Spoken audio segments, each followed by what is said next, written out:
काल का सीना चीर कर आ गया हूँ मैं इस धरती लोक पर। अब चारों तरफ मेरा ही राज होगा। हा हा हा हा हा हा हा हा हा हा।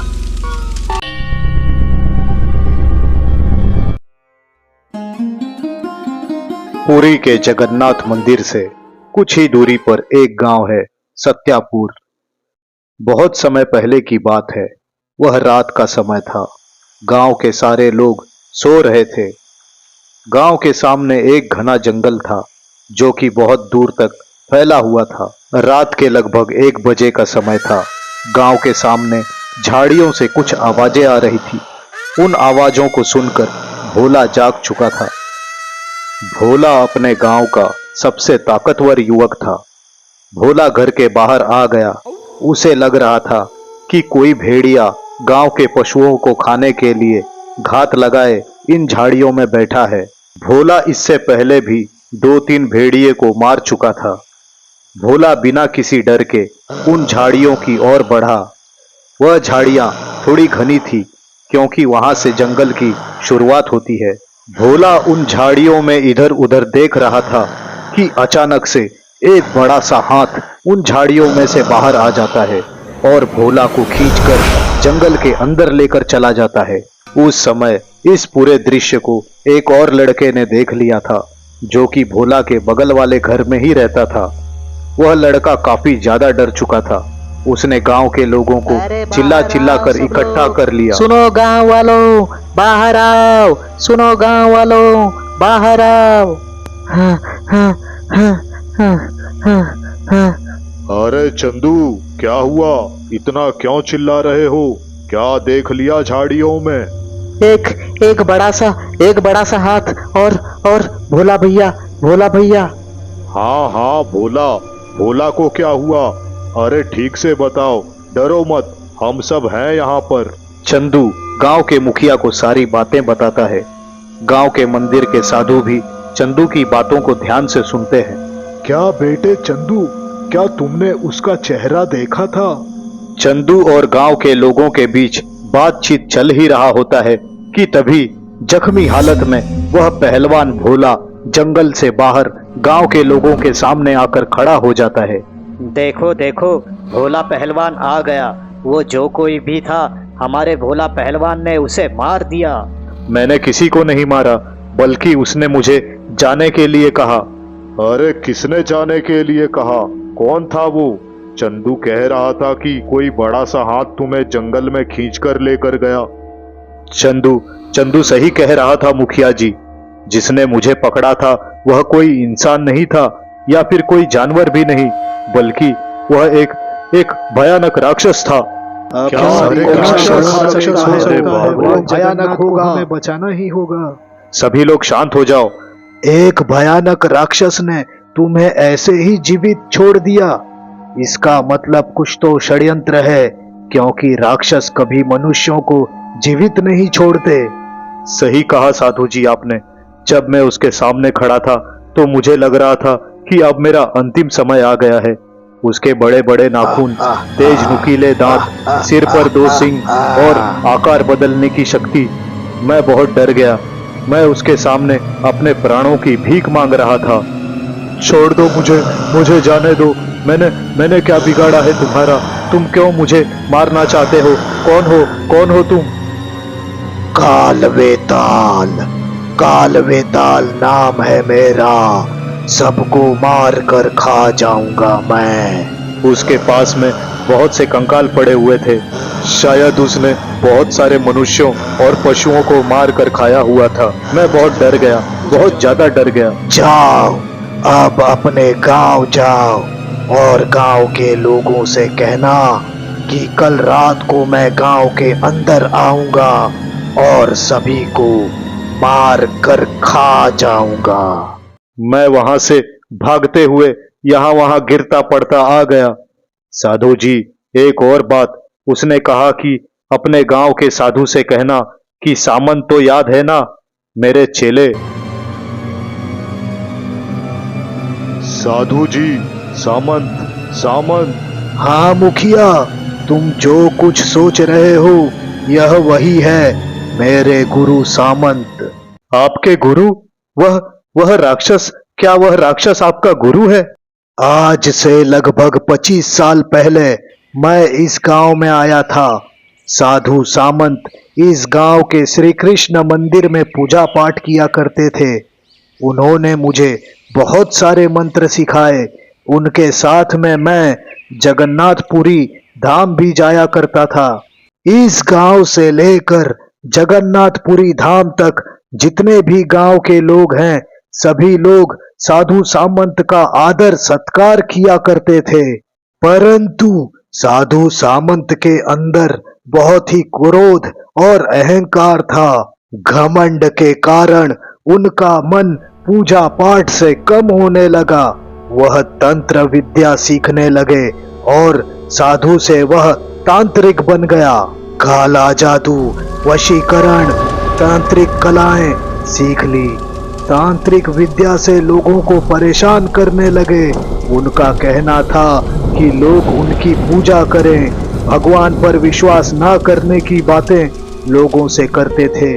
अपने शक्ति के घमंड में वह सामंत ने एक बार भगवान जगन्नाथ जी को भला बुरा कहने लगा, उनकी निंदा करने लगा। क्रोध में आए भगवान जगन्नाथ जी ने उस सामंत को श्राप दे दिया और उसे राक्षस बनाकर पाताल लोक भेज दिया। और अब वह सामंत अपनी काली शक्तियों से फिर से लौट आया है। वह तो अब राक्षस बना हुआ है। वो कल रात को फिर इस गांव में आएगा तो सभी मनुष्यों को मार कर खा जाएगा। अब हम क्या करेंगे साधु जी? हम कल इस गांव को खाली कर देंगे। हम लोग जगन्नाथ मंदिर चले जाएंगे। भगवान जगन्नाथ जी ही हमारी सहायता करेंगे। दूसरे दिन सुबह गांव के सारे लोग गांव खाली करके भगवान जगन्नाथ के शरण में चले जाते हैं। रात हो जाता है। राक्षस जंगल से निकलकर गांव के अंदर आ जाता है। वहां उसे कोई नहीं दिखता। पूरा गांव खाली था। उस राक्षस को पता चल जाता है कि गांव के सभी लोग जगन्नाथ मंदिर गए हैं। वह राक्षस भी मंदिर की ओर जाने के लिए निकल पड़ता है।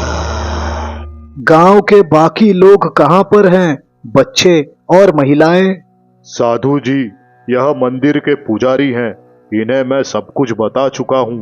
इन्होंने ही मंदिर के अंदर महिलाएं और गांव के बच्चों को रहने को कहा है। आपका बहुत बहुत धन्यवाद पुजारी जी।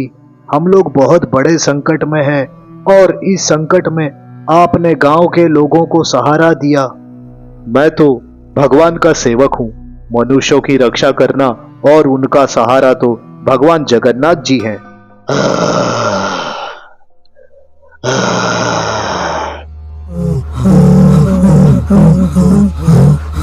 ओह, तो सारे लोग डरकर यहाँ भाग कर आए हो।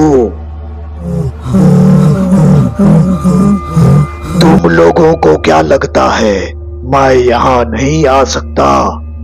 मुझे कोई नहीं रोक सकता। तुम लोगों के पास केवल 2 विकल्प हैं। पहला विकल्प, मेरे शरण में आ जाओ और मुझे अपना भगवान बना लो। मेरी पूजा पाठ करो। तुम्हें जो चाहिए वह मैं दूंगा। धन, दौलत, जो चाहिए वो दूंगा।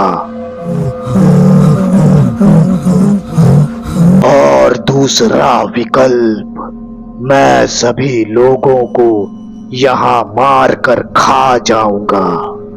भगवान जगन्नाथ ही हमारे महाप्रभु हैं। हमारे पिता परमेश्वर भगवान जगन्नाथ ही हैं।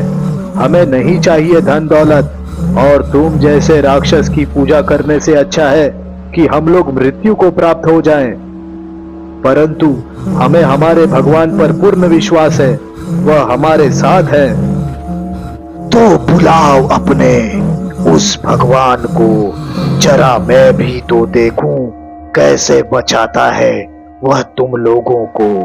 उस भयानक राक्षस से लोग डरे हुए थे और मंदिर का पुजारी भगवान जगन्नाथ जी से प्रार्थना कर रहा था। हे महाप्रभु जगन्नाथ भगवान, हम लोग संकट में हैं, हमारी सहायता कीजिए प्रभु, हमें बचा लीजिए, इन गांव के लोगों को बचा लीजिए प्रभु।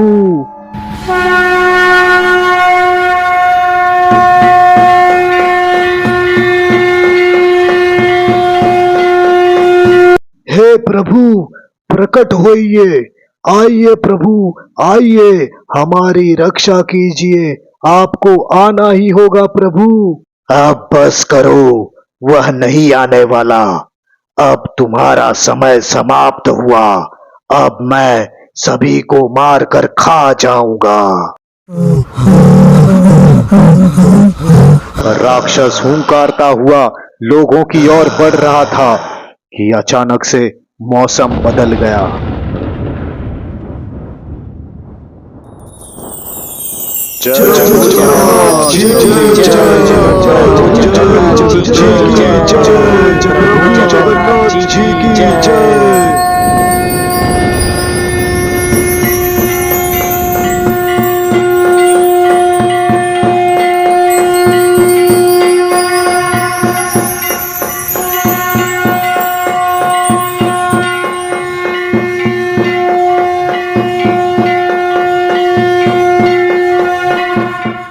ओह, तो तुम आ ही गए।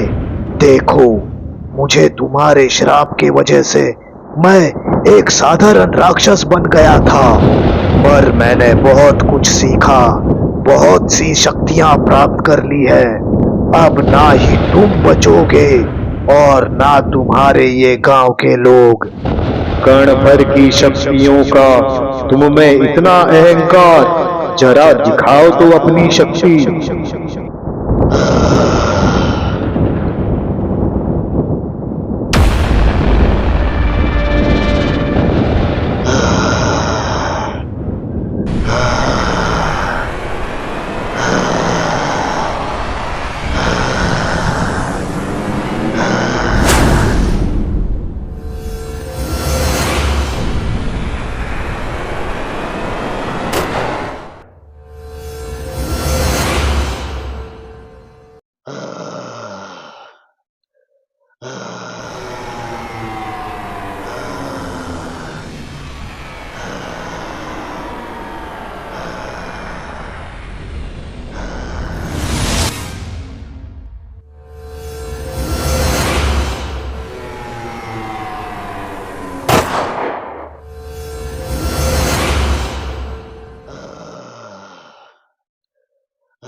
राक्षस एक के बाद एक सारी शक्ति का प्रहार प्रभु जगन्नाथ जी पर करने लगा, परंतु प्रभु के सुदर्शन चक्र ने ढाल की तरह सारी असुरी शक्तियों को परास्त कर दिया।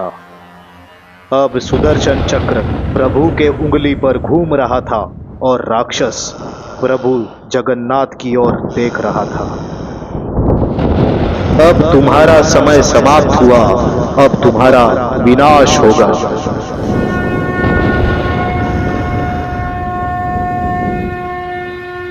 नहीं नहीं नहीं नहीं,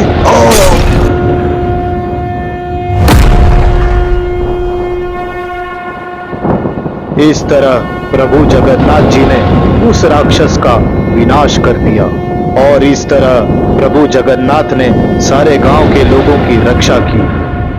ओम विश्वरूपाय जगन्नाथाय नमः।